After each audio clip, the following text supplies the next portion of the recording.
आपल्या घरचा गोविंद आहे.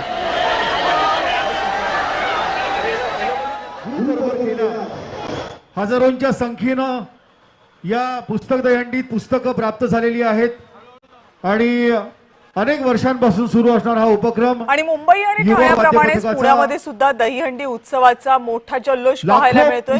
पुण्यामध्ये आयोजित केलेल्या या दहीहंडी उत्सवाला मोठ्या संख्येनं समर्थ ढोल ताशा पथकानं आपल्या पथकांनी तर हजेरी लावलेलीच आहे, मात्र हा थरार बघण्यासाठी पुणेकरही मोठ्या संख्येने इथे जमतायत.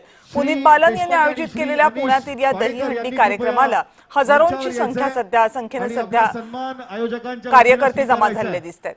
पुण्यामधले ढोलताशा पथक हे फक्त गणपती उत्सवाचंच प्रतीक नाहीये, तर ते पुण्याच्या सांस्कृतिक परंपरेचं एक प्रतीक आहे आणि त्यामुळे दहीहंडी उत्सवामध्ये सुद्धा पुण्यामधली ढोलताशा पथकं आवर्जून दिसत आहेत.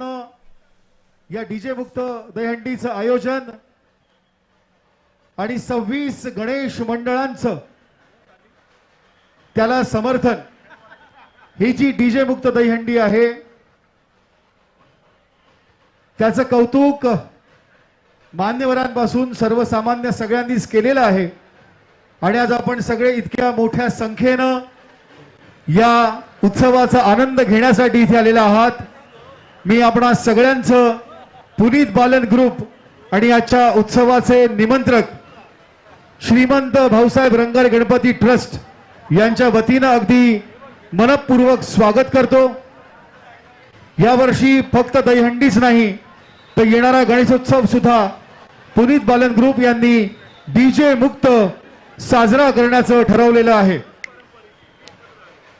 समर्थ ढोलताशा पथकानं आता वादनाची तयारी करायची आहे.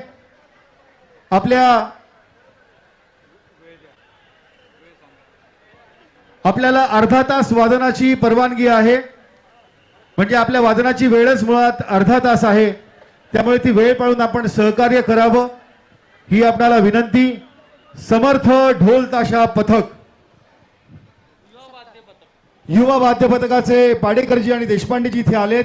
मी विनंती करतो श्री पुनीत दादा बालन यांना की त्यांनी दोघांना परफॉर्मन्स घेऊन येत आहे. Start DJ.